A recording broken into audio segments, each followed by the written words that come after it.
السلام عليكم ورحمة الله وبركاته.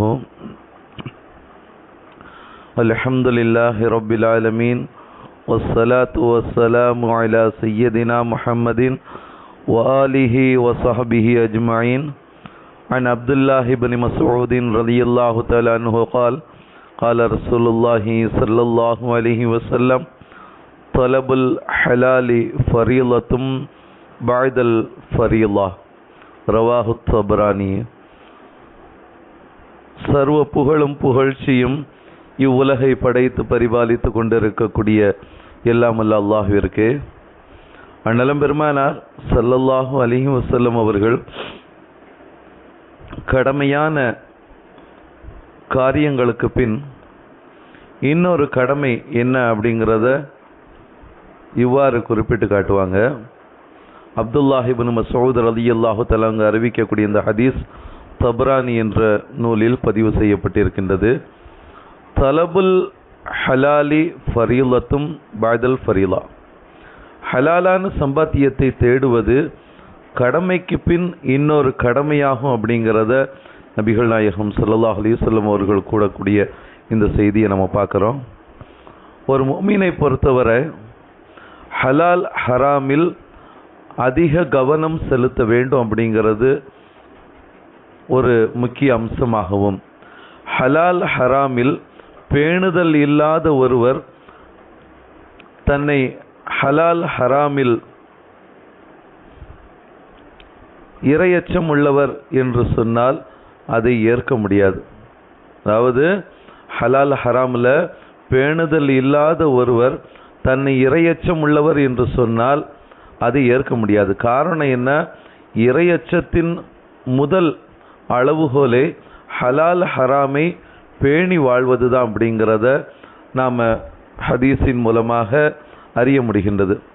வரலாற்றில் ஒரு செய்தியை நம்ம பார்க்குறோம். ஹஸரத் சஅத் இப்னு அபி வக்காஸ் ரலியல்லாஹு தஆலா அவங்க அறிவிக்கக்கூடிய ஒரு செய்தி தபரானி என்ற நூலில் பதிவு செய்யப்பட்டிருக்கின்றது. ஒரு சமயம் சஅத் இப்னு அபி வக்காஸ் ரலியல்லாஹு தஆலா அவங்க எழுந்திருச்சு, யா ரசூலல்லாஹ், துஆ ஏற்றுக்கொள்ளப்படும் நபராக நான் ஆகுவதற்கு அல்லாஹ்விடத்தில் எனக்காக வேண்டி துஆ செய்யுங்க அப்படின்னு சொல்லி சஅத் இப்னு அபி வக்காஸ் ரலியல்லாஹு தஆலா அவங்க சொன்னாங்க. அதற்கு நபிகள் நாயகம் ஸல்லல்லாஹு அலைஹி வஸல்லம் அவங்க, சஅதே, உன் உணவை நீ ஹலாலாக ஆக்கிக்கொள், உன் உணவை நீ ஹலாலாக ஆக்கிக்கொள், துஆ ஒப்புக்கொள்ளப்படும் நபராக நீ ஆகிவிடுவாய்.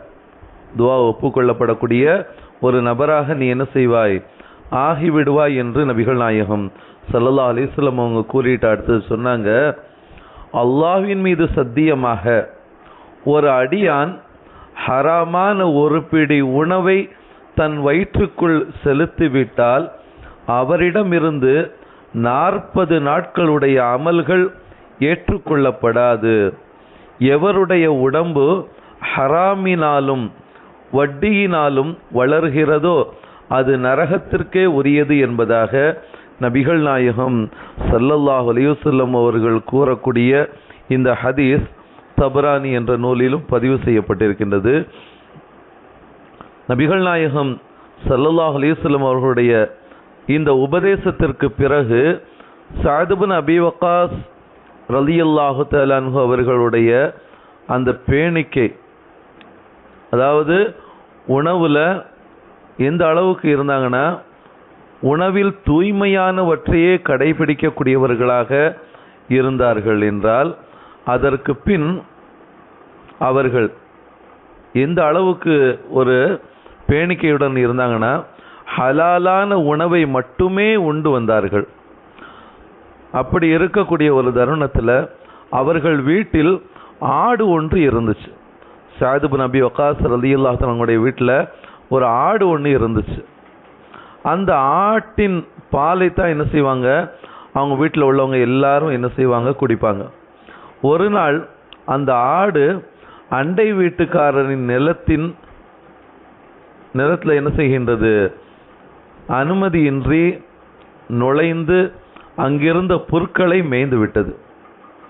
அனுமதியின்றி அந்த நிலத்தில் நுழைஞ்சு புற்களை மேய்ந்து விட்டது. இதை அறிந்த சஅத் இப்னு அபி வக்காஸ் ரலியல்லாஹு தஆலா அன்ஹு அவர்கள் அன்று முதல் அந்த ஆடு இறக்கும் வரை அதிலிருந்து கறக்கப்படும் பாலை அருந்துவதை என்ன செஞ்சிட்டாங்க, நிறுத்தி விட்டார்கள். காரணம் என்னன்னா, அனுமதியின்றி நுழைந்து மேய்ந்த புல்லின் தாக்கம் அந்த ஆட்டின் பாலில் வெளிப்பட்டு விடுமோ, அது அனுமதி இல்லாத உணவாக மாறிவிடுமோ என்று பயந்தவர்களாக அந்த ஆட்டினுடைய பாலை கொடுப்பதை விட்டும் என்ன செஞ்சாங்க, அருந்துவதை விட்டும் தன்னை பாதுகாத்து கொண்டார்கள். அப்படிங்கிறத வரலாற்று செய்தியில் நம்ம பார்க்குற அன்பானவர்களே, ஒரு மனிதனுடைய பேணிக்கை இப்படித்தான் இருக்க வேண்டும் அப்படிங்கிறத இந்த ஹதீஸுகள் நமக்கு உணர்த்தக்கூடியதாக இருக்கின்றது. காரணம் என்ன, நம்முடைய பிரார்த்தனைகள், நம்முடைய வணக்க வழிபாடுகள் ஏற்றுக்கொள்ளப்பட வேண்டுமையானால் நாம் கேட்கக்கூடிய அந்த துஆக்கள் அங்கீகரிக்கப்பட்டு நம்முடைய வாழ்க்கை சிறக்க வேண்டுமையானால் நாம் உண்ணக்கூடிய உணவு ஒரு பிடி ஆனாலும் என்ன செய்யணும், அது அனுமதிக்கப்பட்ட ஹலாலான உணவாக இருக்கும் பட்சத்தில் அந்த மனிதனுடைய துஆக்களும் அங்கீகரிக்கப்படும் என்பதை, உணவின் பேணிக்கைதான் ஒரு மனிதனை உயர்வடைய செய்யும் அப்படிங்கிறத இந்த ஹதீஸின் மூலமாகவும் இந்த வரலாற்றின் மூலமாகவும் நாம் அறிய முடிகின்றது.